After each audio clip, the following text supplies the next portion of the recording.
Bom dia, graças a Deus por esse dia.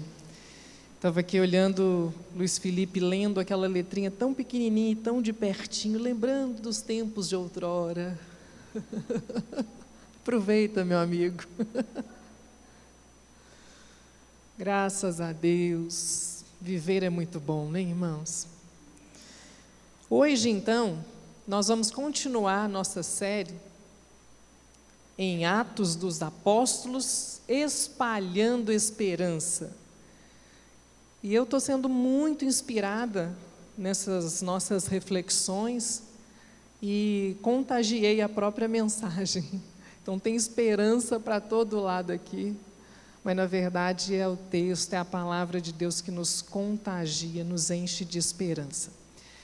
Antes da gente começar, eu vou fazer um combinado. O nosso texto é de 4, versículo 1 ao 31. Para a gente não esquecer, quando chegar lá de volta no 31, o que a gente já leu, eu vou propor que a gente leia por etapas. Então, se você tem sua Bíblia física ou celular, né, fica com ela no jeitinho aí que a gente vai ler por etapas. E eu vou colocando e tirando óculos por etapas, que eu estou na fase de adaptação com essa coisa da idade. O título da nossa mensagem é Jesus, Esperança Viva. Jesus é a nossa esperança viva. Quando a gente fala em esperança, muitas vezes a gente confunde com uma ideia um pouco utópica, né? Mas a gente vai entender, então, nessa perspectiva aqui do Evangelho, o que a gente está falando de esperança quando a gente retoma, então, essa convicção de que Jesus é a nossa esperança viva? Então, o nosso texto hoje, ele constitui uma das primeiras grandes cenas de conflito entre aquela comunidade nascente, que são os seguidores de Jesus, e as autoridades lá de Jerusalém. Essas autoridades aqui, elas representam alguns poderes, poder econômico, político, ideológico, religioso. Quando a gente fala político, tinha lá o Império Romano, mas é o político ali que tratava das coisas mais concernentes aos judeus. Então, continuava sendo ali os sacerdotes, escribas, fariseus, estão todos aqui meio envolvidos nesses poderes e nessas autoridades. Tá certo? Então, para a gente começar, vamos ler do versículo 1 ao versículo 7. Mas não passa ainda a nossa primeira tela, não. Só para a gente se orientar aqui, nós vamos dar uma abertura ao nosso texto, lendo do versículo 1 ao versículo 7. Preparados? Então vamos lá. Enquanto eles falavam ao povo, apresentaram-se a eles os sacerdotes, o oficial do templo e os saduceus, irritados porque eles ensinavam o povo e anunciavam em Jesus a ressurreição dos mortos. Prenderam-nos e os puseram no cárcere até o dia seguinte, pois já era tarde. Entretanto, muitos dos que ouviram a palavra abraçaram a fé e o número de homens chegou a cerca de 5.000. No dia seguinte, reuniram-se em Jerusalém os chefes, os anciãos e os escribas, e também o sumo sacerdote Anás, Caifás, João, Alexandre e todos os que pertenciam à família do sumo sacerdote. Colocaram-nos no meio e os interrogaram: com que poder ou em nome de quem vós fizestes isso? Com que poder ou em nome de quem vocês fizeram isso? Bom, irmãos e irmãs, nós vivemos tempos de esperança, muitas vezes confundida com uma espécie de ausência de problemas. Como se viver a esperança fosse uma vida que você não tem adversidade, que você não tem situações difíceis, que não tem enfrentamento. Então, A gente às vezes entende que ter fé é como viver protegido dos conflitos, né? Como o Satã, lá no livro de Jó, disse para Deus: é fácil que Jó teme ao Senhor, o Senhor o protegeste, o livraste de tudo, fizeste em volta dele uma redoma. E a gente começa aí nessa lógica adversária. Eu não tenho esperança, eu não tenho cuidado de Deus, porque eu tenho adversidades. E a gente vai entender que esperançar não é nessa perspectiva. A gente vive conflitos, não somos livres de pressões e não estamos distantes de ameaças. É o que a gente vê nesse texto de hoje, o que essa igreja nascente, a gente já chama de cristãos, né? Mas isso é um olhar posterior, ok? O que essa igreja nascente, o que eles enfrentam? Qual é a perspectiva deles? Qual é o olhar deles sobre essa trajetória e essa caminhada que a gente vai chamar como que se coloca a esperança dessas pessoas diante dessa caminhada que se inicia? Então, o livro de Atos, ele nos apresenta um caminho muito diferente. Um caminho onde a gente vê que a igreja nasce, cresce e se fortalece, nasce, cresce, se fortalece, e nem sempre em ambientes favoráveis, muito pelo contrário. Ela nasce, cresce, se desenvolve, se fortalece em ambientes de oposição. E é exatamente isso que nós descobrimos nesse texto, e é que é algo também essencial. A igreja cristã a esperança cristã não é negação da realidade. A esperança cristã é uma forma nova de permanecer dentro dessa realidade. Não é negação da realidade a esperança cristã, mas é uma forma nova de permanecer dentro dessa realidade.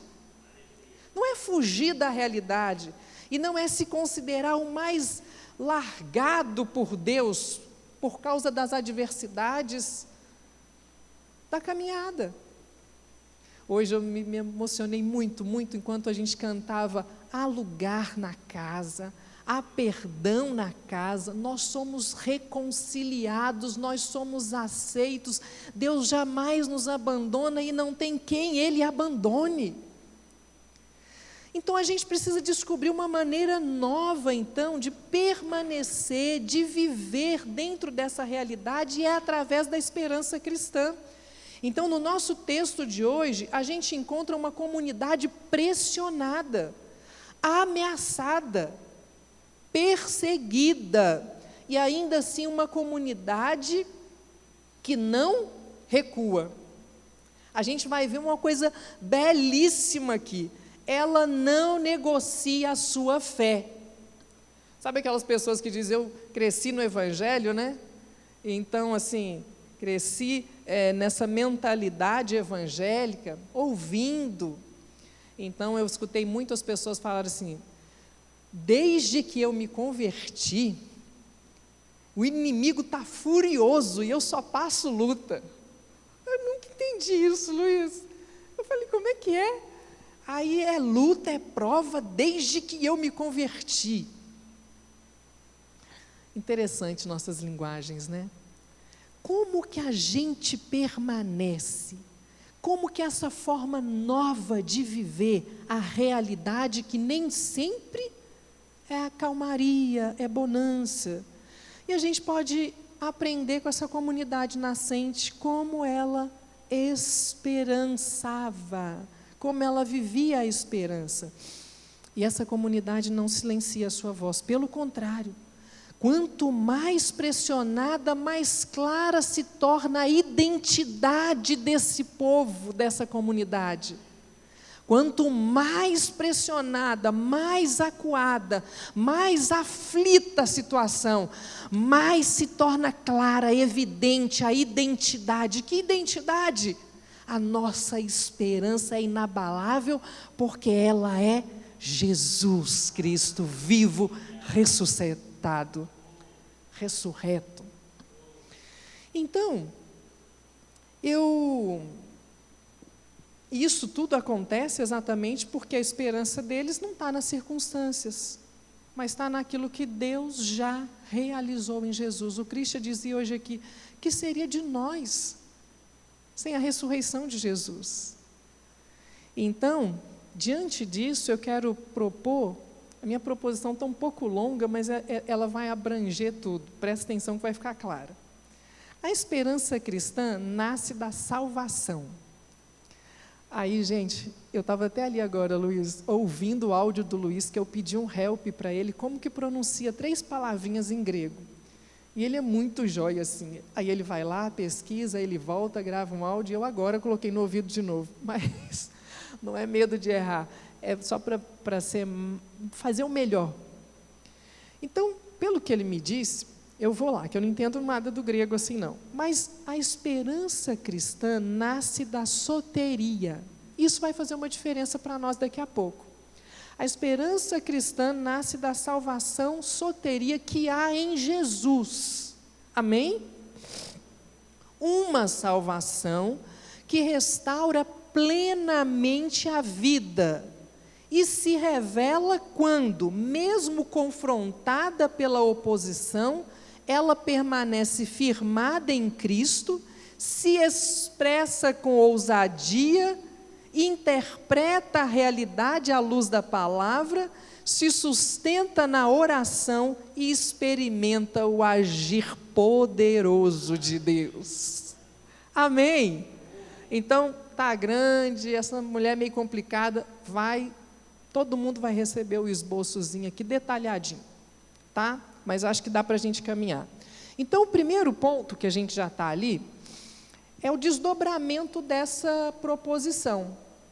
Como que caminha? Quais são os passos da nossa esperança? Inspirada no nosso texto aqui hoje. Eu fiz um recorte, a gente poderia abordar esse texto de tantas outras maneiras, o nosso recorte será hoje, esse. Como que a esperança cristã caminha? A esperança dessa comunidade nascente, a gente vai aprender nesses primeiros versículos que lemos, que ela é confrontada, ela enfrenta uma oposição. Tem alguém, tem forças, tem poderes se opondo a essa comunidade nascente, à esperança deles. Por quê? Eles se opõem, de acordo com o texto que a gente leu aqui, ao agir de Deus em Jesus através da vida deles. Então nós lemos que Pedro e João haviam curado lá o coxo, como a gente ouviu domingo passado, naquele belo texto do André. Então era um coxo de nascença, e eles curaram o coxo aonde? No templo. Mas cutuca, né? Mexe com quem está quieto. Curaram o coxo lá no templo. Isso é uma suprema ousadia, porque a cura foi feita em nome de Jesus, dentro do templo, que é a sede então dos mesmos poderes que haviam condenado Jesus à morte. Então agora eles vão lá, onde esses poderes têm a sua sede, curam aquele coxo, no nome de Jesus, onde a sede daqueles poderes tinham condenado o próprio Jesus à morte. Quais poderes? Como eu estava falando antes, o poder econômico, político, religioso, todos juntos ali formavam o Sinédrio, que é esse tribunal superior que havia condenado Jesus à morte. Vamos simplificar aqui um pouco. Então, esses poderes, eles mantinham o povo sob uma condição, que a gente pode dizer uma condição de opressão, uma condição onde eles não tinham uma vida plena, uma vida livre e vida restaurada. Eles excluíam esse povo, estratificavam, oprimiam. Esse povo tinha uma vida mais ou menos aos moldes daquele coxo que tinha sido curado, tá? Seja como se eles também não pudessem andar. Eles eram travados, era um povo oprimido, era um sistema religioso que oprimia e não libertava. Tanto é que eles crucificaram, que eles condenaram a Jesus à morte, porque ele pregava a libertação, restauração plena, acolhida de todos. Jesus pregava a misericórdia, o amor, o acolhimento, uma nova chance. E aqueles poderes religiosos não aceitaram aquela palavra, aquele novo estilo de vida. Certo até aqui? Então, esses poderes religiosos, eles oprimiam, eles exploravam o povo. Pedro e João curam o coxo em nome de Jesus. E aí agora, esses poderes chegam para eles e vão dizer assim: em quem essa esperança, a esperança de vocês faz isso? Em que nome vocês fizeram isso? Que poder é esse? Gente, a gente não pode esquecer que aqui está tendo uma rivalidade de poderes, está tendo uma competição. Que poder é esse? As autoridades reagem, elas ficam enfurecidas e Pedro e João continuam a falar ao povo no templo depois daquela cura. E eles cometem então a maior audácia, anunciar a ressurreição de Jesus. Quer dizer, aquele que vocês mataram, que vocês condenaram, eles agora estão dentro do templo, anunciando a ressurreição de Jesus.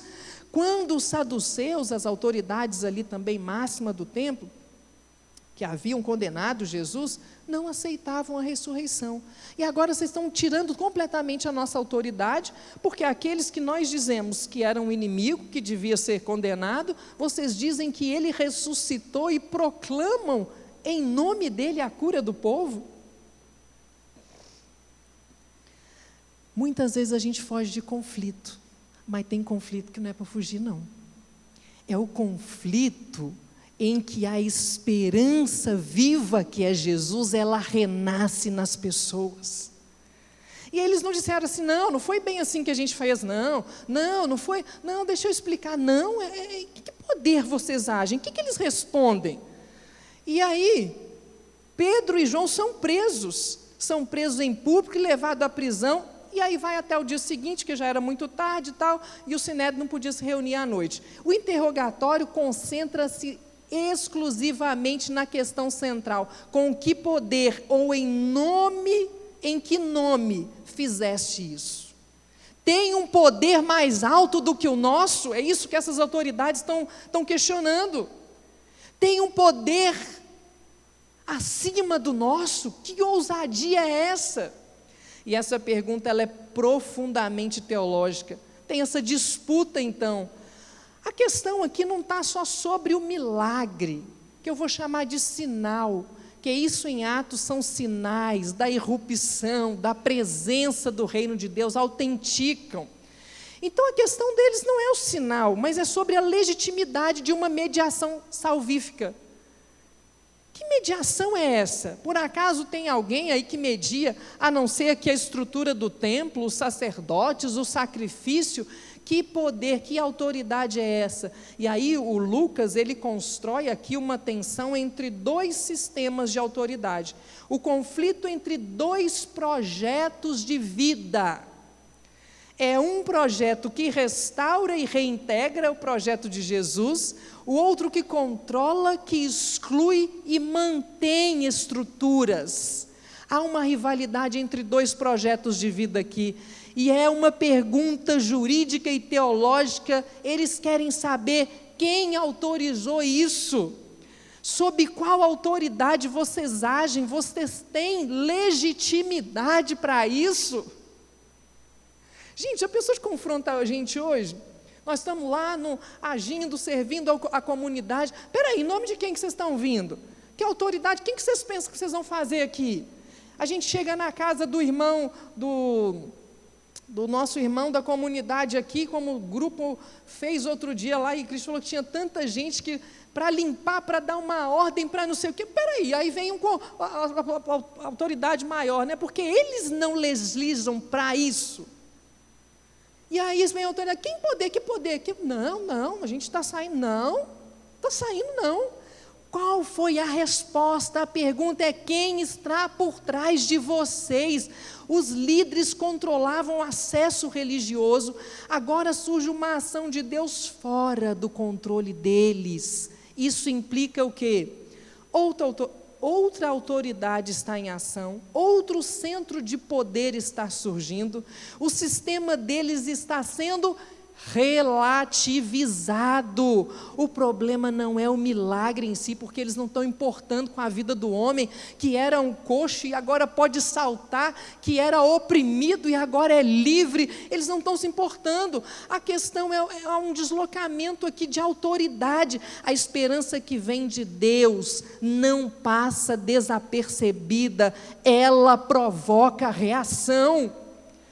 A esperança cristã não pode passar desapercebida, ela provoca reação. Se você, a gente vive nessa esperança cristã, se a Redê vive nessa esperança cristã, ela não vai passar desapercebida. Ela vai provocar reação. Em nome de quem? Em nome de quem você está vivendo essa alegria no meio dessa adversidade? Quem te autorizou a acreditar, mesmo diante dessa realidade caótica? Essa é a pergunta. O sistema opressor não legitima a esperança, vida plena. Em nome de quem você está esperançando? Não tem lógica. Essa pessoa passar por toda a adversidade, não tem cabimento você passar por toda essa dor, toda essa perda, toda essa revolução na sua vida, e você continuar esperançando. Em nome de quem? E aí vem o nosso segundo ponto. A nossa proposição fala que a esperança cristã aqui em Atos é a esperança que se fundamenta em Jesus. É a esperança que se fundamenta em Jesus. Leia comigo do versículo 8 ao versículo 12 agora. Até então a gente viu o confronto. Então a gente está vendo a rivalidade entre dois poderes que são dois projetos de vida. Qual é a reação dessa comunidade? 8. Então Pedro, pleno do Espírito Santo, disse-lhes: chefes do povo e anciãos, se hoje somos examinados por causa do benefício, por causa do quê? Do bem, do benefício feito a um homem enfermo, de que maneira ele foi salvo, seja manifesto a todos vós e a todo o povo de Israel. Aleluia! A todos vós e a todo o povo de Israel, que foi em nome de Jesus Cristo, a quem vós crucificastes e a quem Deus ressuscitou dos mortos. Por ele, este homem está em pé, curado diante de vós. Ele é a pedra rejeitada por vós construtores, e que se torna a pedra angular. E não há salvação em nenhum outro, pois não há debaixo do céu outro nome dado aos homens pelo qual possam ser salvos. Aleluia! Diante daquilo tudo, esse povo, essa comunidade nascente, que enfrenta a esperança confrontada, ela vai mostrar que a esperança que se fundamenta em Jesus. Que esperança é essa? Que projeto novo de vida é esse? Em que ele se fundamenta? Eles vão mostrar em Jesus. Pedro, o texto diz, cheio do Espírito, responde não com defesa. Ele não vem se defender, se explicar, ratificar. Ele não está muito preocupado, sabe, em colocar panos quentes, não. Ele não vem com defesa, ele vem com proclamação. O discurso retoma elementos aqui, irmãos, essenciais da mensagem do querigma primitivo. O que Pedro vai falar aqui? A rejeição de Jesus pelas autoridades, aquele que vocês rejeitaram, a sua morte e a sua ressurreição por ação de Deus. Pedro não explica nem justifica o poder que faz o povo, aquele homem ser salvo, andar livremente, acreditar na vida de novo. Pelo contrário, ele aproveita essa situação para acusar aquelas autoridades, para desvelar o projeto de morte delas e anunciar isso ao povo. Ele deixa claro que eles estão sendo julgados, por quê? Por fazerem o bem àquele enfermo. Pedro deixa claro isso, nós estamos sendo julgados porque fizemos o bem. Que sinal é isso? Isso aqui é um sinal de que as autoridades não estão interessadas no bem do povo. Quem hoje não está interessado no bem do povo? Quais poderes, quais projetos não estão interessados no bem do povo? E aí a gente tem um momento crítico aqui, que é a hora do anúncio cristão diante daqueles poderosos que comandavam e arquitetavam o projeto de morte. É pelo nome de Jesus, crucificado pelas autoridades, mas ressuscitado por Deus. É por esse nome que esse povo agora pode andar em liberdade, pode saltar, pode ter vida plena, pode ser restaurado. Então, o que era mal para aquelas autoridades foi julgado bom por Deus, diante de Deus. Jesus rejeitado pelas autoridades de Jerusalém, mas ressuscitado por Deus, ele é agora, o que é? A pedra angular, ele é o fundamento essencial desse novo edifício, desse novo povo, dessa nova maneira de viver.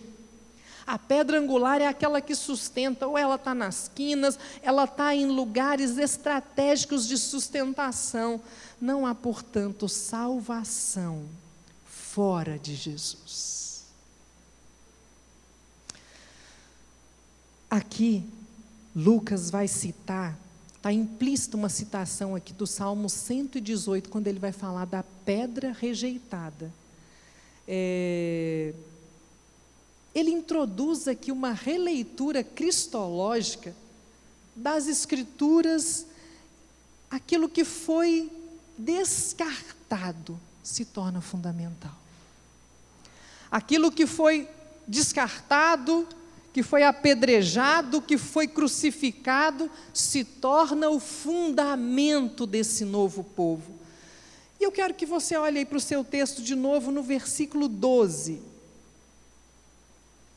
E não há salvação em nenhum outro, pois não há debaixo do céu outro nome dado aos homens pelo qual possamos ser salvos. Não há salvação em nenhum outro nome. Gente, essa afirmação aqui, ela deve ser compreendida não como um exclusivismo abstrato que às vezes gera até muita briga, muita confusão. Essa afirmação, ela deve ser compreendida como uma expressão de convicção de quem é Jesus. Deus realizou de modo decisivo e definitivo a sua ação salvífica em Jesus.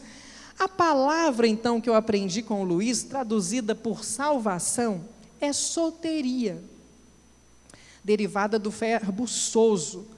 Antes do versículo 12, esse que a gente leu agora, Pedro, quando ele fala da cura do paralítico, lá no verso 9, ele usa também o verbo sozo, a mesma palavra para dizer que o homem foi curado, foi salvo.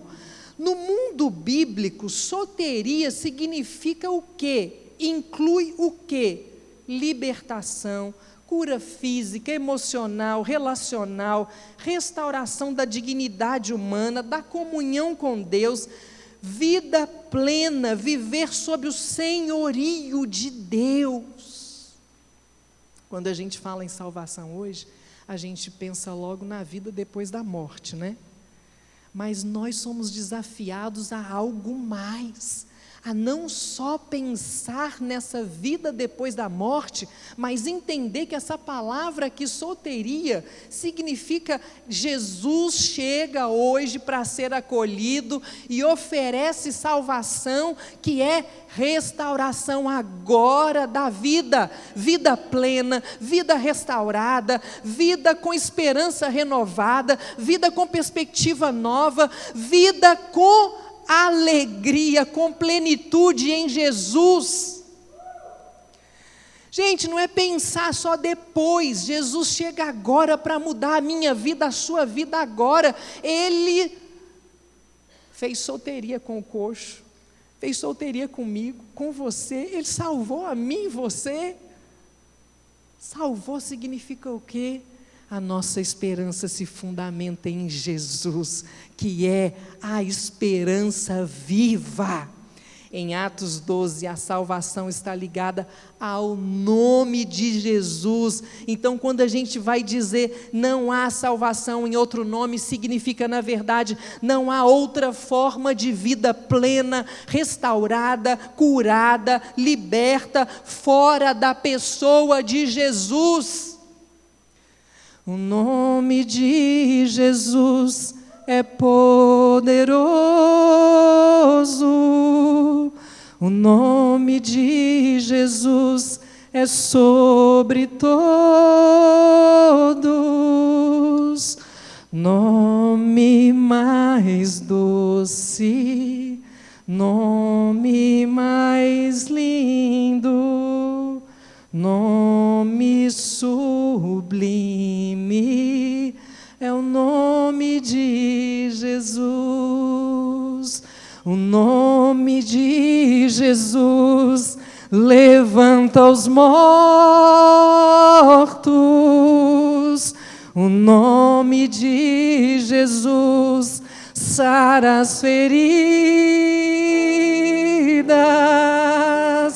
Nome mais doce, nome mais lindo, nome sublime, é o nome de Jesus. Mais doce, nome mais doce, nome mais lindo, nome sublime, é o nome de Jesus.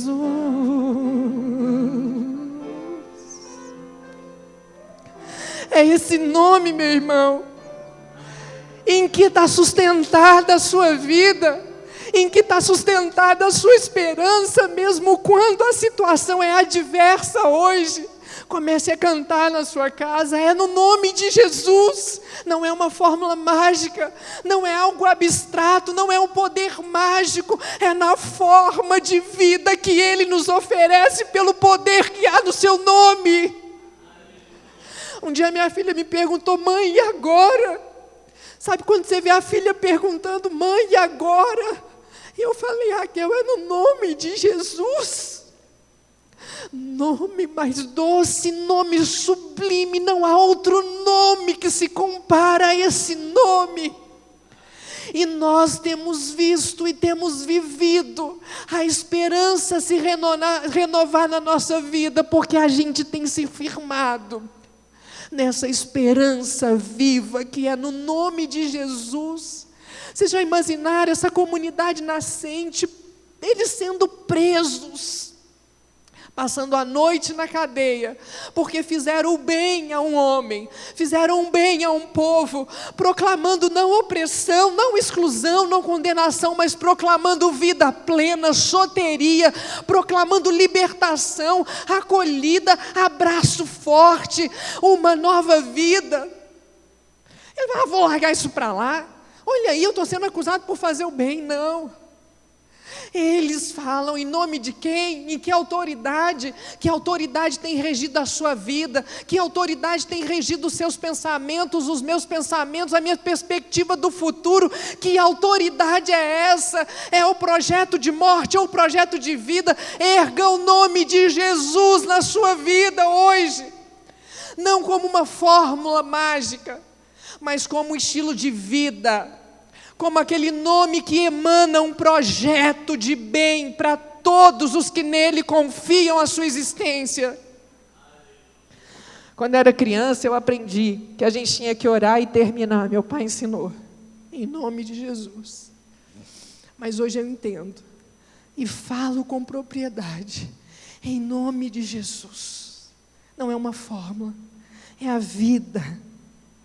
Se a gente fosse, então, traduzir isso, a gente vai dizer a ação de Deus em Jesus, que cura, que liberta, que restaura, que reintegra o ser humano completamente, agora e plenamente no futuro.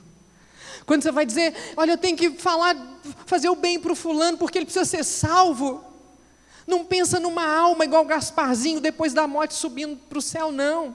Pensa que Jesus quer restaurar essa vida hoje, e integralmente. Se ele é coxo na alma, no coração, se ele não tem esperança, Jesus quer restaurar plenamente. Se fosse traduzido então de forma mais explicativa, esse versículo 12 poderia soar assim: não existe nenhuma outra pessoa capaz de restaurar plenamente a vida humana, em todas as suas dimensões, além de Jesus. A palavra salvação em Atos 4:12 não aponta apenas para esse destino final da alma, mas para uma experiência presente, uma transformação total, um encontro com o poder e com a pessoa de Jesus. A resposta não é uma defesa, é uma proclamação. O nome de Jesus não como uma fórmula, mas como uma presença viva. E aí, irmãos, ele proclama, só o nome de Jesus salva. A pergunta permanece: em que nome você está vivendo? Em que nome a sua vida está sustentada? Em qual projeto a nossa vida está sustentada? E o terceiro ponto, lê comigo aí o versículo 13 ao 22. 13. Vendo a intrepidez de Pedro e João, e dando-se conta de que eram homens iletrados e incultos, ficaram admirados. Reconheciam que eles tinham estado com Jesus, e vendo com eles em pé o homem que tinha sido curado, não tinham como refutá-los. Então mandaram-nos sair do sinédrio e começaram a deliberar entre si: que faremos com esses homens? Com efeito, que um sinal notório foi realizado por intermédio deles, é evidente para todos os habitantes de Jerusalém, e não podemos negá-lo. Oh glória! Mas para que isso não seja divulgado, ainda mais entre o povo, vamos ameaçá-los, para que já não falem nesse nome a ninguém. Chamaram-nos, pois, e lhes proibiram terminantemente de falar ou ensinar em nome de Jesus. Pedro e João, porém, responderam-lhes. Olha a resposta desses homens, versículo 19: julgai vós o que é justo diante de Deus, ouvir mais a vós do que a Deus? Quanto a nós, não podemos deixar de falar do que vimos e ouvimos. Então, após ameaçá-los de novo, sem encontrar um modo de castigá-los, eles o soltaram por causa do povo, pois todos louvavam a Deus pelo que tinha acontecido. O homem no qual acontecera esse sinal de cura tinha mais de 40 anos. Gente, a gente tem aqui o terceiro ponto: a esperança que discerne a quem dar ouvidos. Está tudo bem entrelaçadinho aqui. Os apóstolos são gente do povo, sem instrução, mas falaram e agem em favor do povo que os aprova e aceita. Sabe que a questão não é erudição, a questão não é quanto informação se tem, porque a gente vai entender o que é esse falar. O texto vai destacar aqui para a gente um paradoxo. As autoridades reconhecem a coragem, é parresia, intrepidez, falar com liberdade dos apóstolos. Percebem sua origem não letrada, identificam neles uma proximidade com Jesus. Isso é muito lindo. Eles identificaram que eles estiveram com Jesus. Ao mesmo tempo, são incapazes de negar o sinal realizado. Como negar o que a Redê tem feito e fará nessa comunidade? Como negar o trabalho, a acolhida que essa comunidade faz? Como negar na minha vida, na sua vida, o bem que Deus faz em nós e através de nós? Que isso seja uma realidade, amém? Então a comunidade crente devolveu aquele paralítico completamente com a sua integridade devolvida, integridade humana. Surge então uma estratégia muito típica do poder ameaçador, né? Não podendo refutar o fato, eles tentam controlar a narrativa. Cuidado com o que você fala. Você sabe que hoje a gente tem que tomar cuidado, porque em nome de não ter alguns conflitos a alguns, a gente está deixando de proclamar o evangelho da verdade. Não vou ter esse conflito. E a gente não proclama. A gente não quer levar uns tapas, a gente não quer levar umas... E eles fizeram tudo para proclamar esse evangelho. E aí esse poder ameaçador, que é o poder do projeto de morte, proibir de falar em nome de Jesus. Isso aqui revela que o verdadeiro problema não é o milagre. Eles não estão preocupados com o povo, mas o significado que ele carrega. Se ele anda, o sistema que o mantinha à margem entra em crise. E então vem a ordem: não falem mais nesse nome. Não falem mais nesse nome. Aqui se revela um choque. O reino inclui, o opressor controla. O reino restaura, o sistema administra exclusões. O reino liberta, o sistema preserva estrutura. A resposta de Pedro e João introduz um princípio hermenêutico fundamental. E eu queria que você observasse bem esse versículo. Ele vai dizer: devemos dar ouvidos a vocês ou a Deus? Ele provoca, né? Nós devemos dar ouvidos a vocês ou a Deus? A esperança que discerne a quem dar ouvidos. Aqui, ouvir implica em reconhecer a autoridade. Quem você escuta é quem governa a sua vida. Submeter-se, ouvir significa submeter-se, alinhar-se à vontade de alguém. Agir em consequência, não é um ouvir passivo, leva à ação, no caso, continuar pregando ou não. Escutar de tal modo que a vida se submeta, se alinhe e responda à voz de Deus. A quem a gente deve dar ouvidos? A quem a sua vida, o seu coração tem dado ouvidos? A quem essa comunidade nascente vai decidir dar ouvidos? Pedro responde com uma frase que atravessa os séculos: não podemos deixar de falar do que vimos e do que ouvimos. Não podemos deixar de falar. Ele quer dizer, nós vamos dar ouvidos, já está decidido, a nossa esperança já discerniu a quem ela vai ouvir o autor e consumador da nossa fé, que é Jesus. A quem a nossa vida, a nossa mente, nosso coração, nossa comunidade tem decidido ouvir, a quem nossa esperança tem decidido escutar. Gente, é avalanche de adversidade todos os dias, são desafios todos os dias, são notícias ruins todos os dias. A quem nós vamos decidir ouvir? Julguem vocês, a quem vamos decidir ouvir?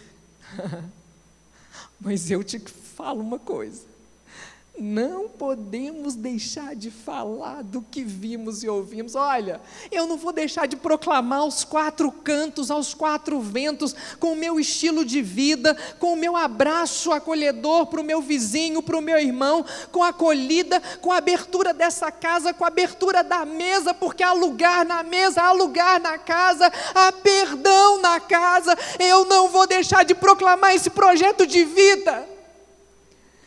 Para mim, para o meu irmão, para onde o Senhor me levar, para o meu filho, para a minha filha, para a minha família, não importa a notícia que chegou, a minha vida será a proclamação da esperança que discerne a quem dar ouvidos. A quem dar ouvidos.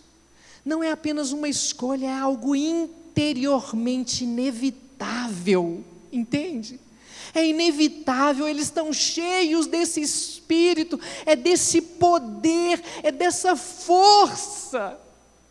Não é uma escolha inevitável, vimos, quer dizer, experiência concreta, ação visível de Deus, o paralítico curado, as multidões se alegrando, sendo restaurada, o paralítico soteria, restauração plena, restauração da vida, da comunhão com Deus. Ele não podia entrar no templo, agora ele descobre que ele é o templo.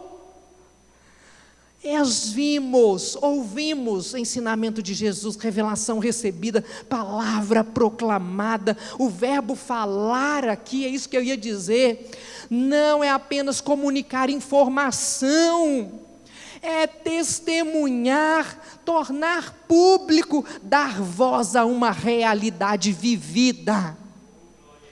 Hoje, enquanto o Luiz Felipe mais orava, mais eu tremia. Eu estou me dá logo esse microfone, que pelo menos o nervosismo passa, meu filho. Mas sabe uma coisa que me consola? Eu sou tão abençoada aqui, tão abençoada, mas tão abençoada, eu sou tão grata, que eu me esmero em retribuir um pouco com essa comunidade que fez e faz tanta diferença na minha vida. Mas eu vou te falar uma coisa, eu ao mesmo tempo falo, Senhor, obrigada porque eu sou iletrada, eu sou coisa, porque eu não tenho que passar informação, eu tenho que viver o Senhor e falar daquilo que o Senhor tem feito na minha vida, na nossa comunidade, proclamar, falar. A quem dar ouvidos, agora a consequência aparece. Quem ouviu Deus, fala de Deus. Quem ouviu o Cristo, que é esperança viva, fala de esperança viva, não fala de morte. Quando a fé apenas é uma ideia, ela pode ser silenciada. Mas quando ela é experiência, ela transborda. O testemunho cristão não é uma estratégia. Posso ouvir um amém? Não é obrigação externa. Não é discurso aprendido, é consequência de um encontro real com Deus. E caminhando para o fim, vamos ao quarto ponto, a esperança que interpreta a história à luz da palavra de Deus. Versículos 23 a 28.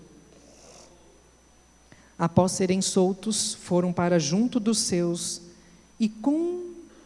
e contaram tudo o que os sumos sacerdotes e os anciãos lhe disseram. Tendo ouvido isso, unânimes elevaram a voz a Deus e disseram: Soberano Senhor, Criador do céu, da terra, do mar e de tudo o que há neles, Tu disseste pelo Espírito Santo, pela boca do nosso pai Davi, teu servo: por que ensoberbecem as nações e os povos planejam coisas vãs? Sublevaram-se os reis da terra e os chefes se uniram de comum acordo contra o Senhor e contra seu Criador. Em verdade, nessa cidade, contra teu santo servo Jesus, a quem ungiste, uniram-se Herodes e Pôncio Pilatos com gentios e gente de Israel, para fazer tudo o que tua mão e tua vontade tinham determinado de antemão que acontecesse. Quarto ponto, a esperança que interpreta a história à luz da palavra de Deus. Então, quando eles foram libertos lá, foram livres, os apóstolos retornaram à comunidade e eles contaram tudo para essa comunidade, tudo que tinha acontecido. Tem sobre nós uma ameaça, eu fui preso, eu fui aquilo. Já pensou o Christian e o Luiz Felipe chegando aqui? Gente, vamos reunir aqui, nós estamos com uma ameaça, nós estamos com posso nem imaginar, né? Nós estamos com uma ameaça, a gente está encurralado, a gente está isso, a gente está aqui. Qual que seria a nossa reação?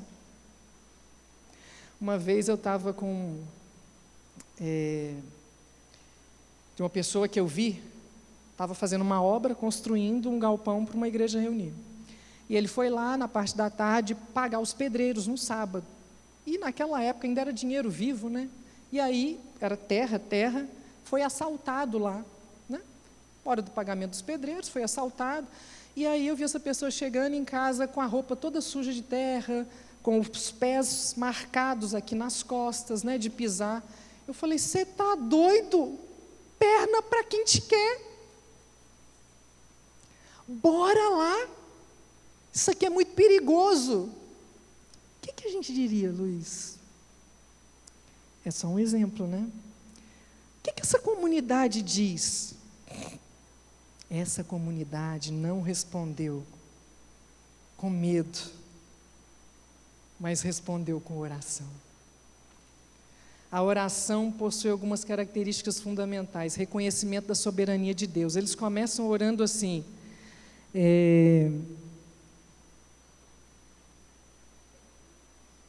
soberano Senhor, Criador do céu e da terra.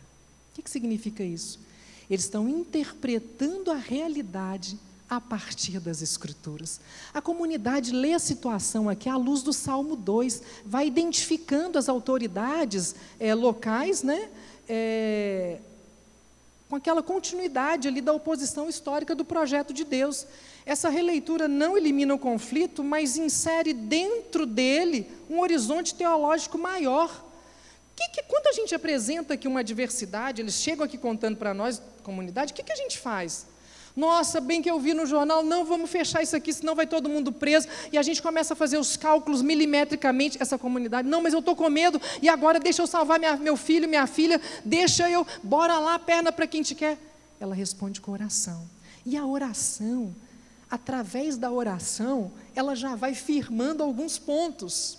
Soberano Deus, quer dizer, não tem poder maior do que o dele. Ele já está colocando aqui, Criador dos céus e da terra.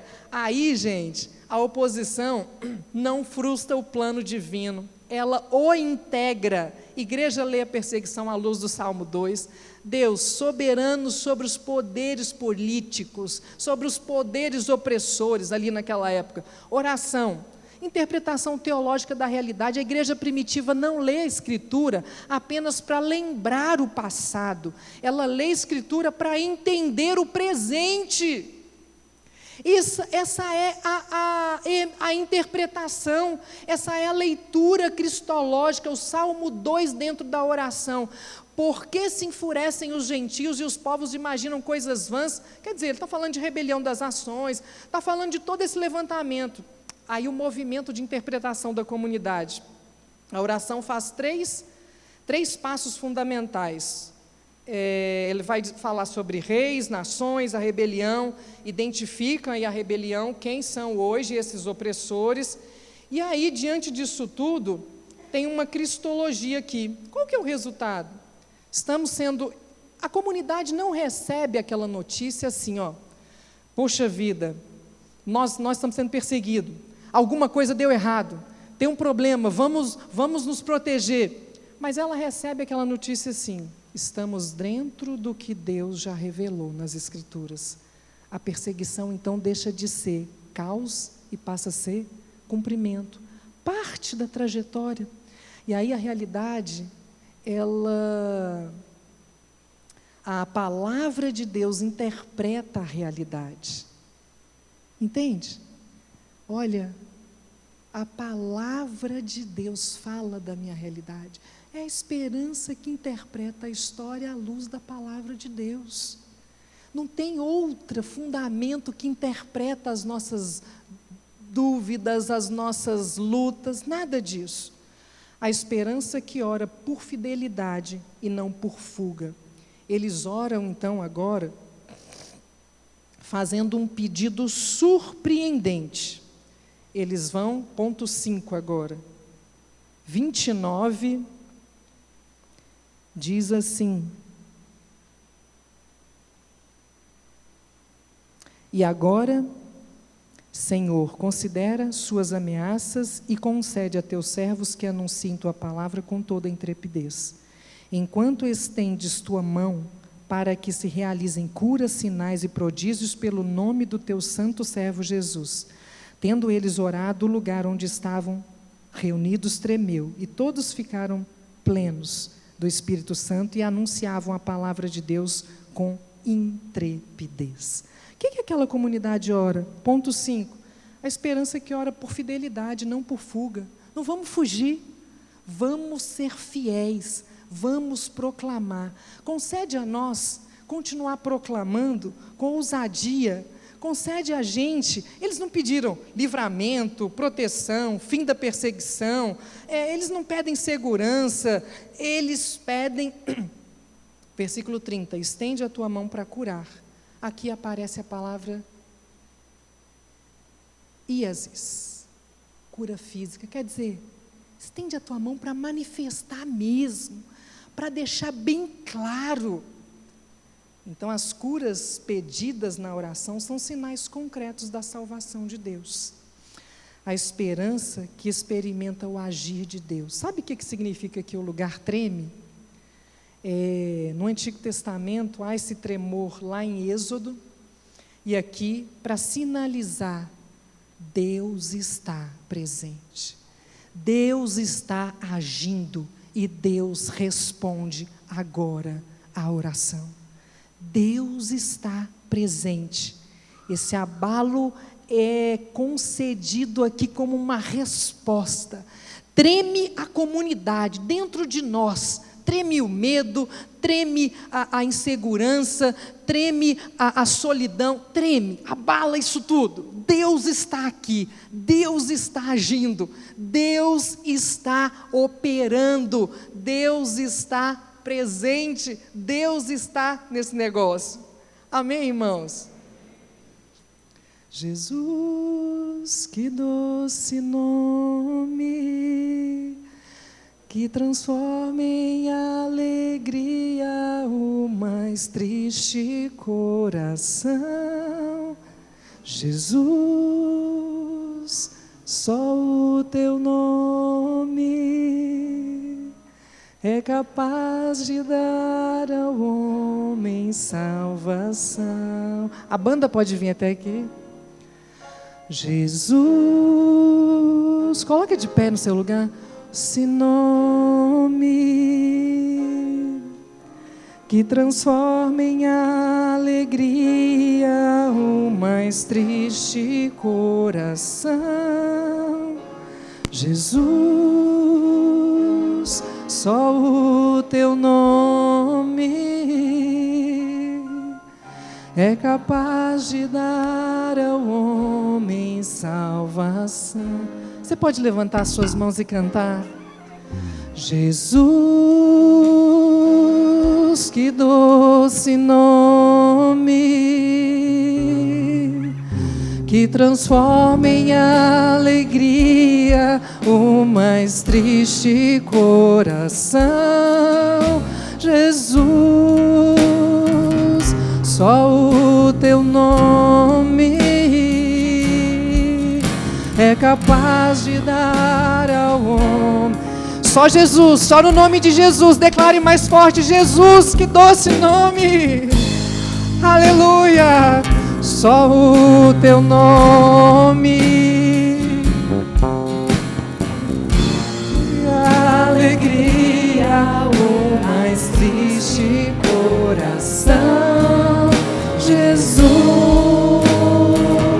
só o teu nome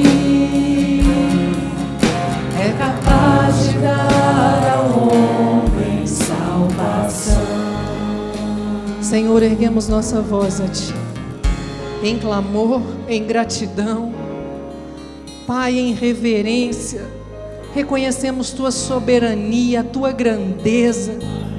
Reconhecemos que não há outro Deus, outro nome além do Seu. Eu quero clamar agora, Senhor, derrama sobre nós essa esperança que é Jesus Cristo ressuscitado. Renova em nós essa esperança, Nos ensina a dar ouvidos à Tua voz e não a projetos de morte. Ajuda-nos hoje, Pai. Ergue a nossa vida num novo tempo de salvação, de cura, de milagres e de restauração. Amém.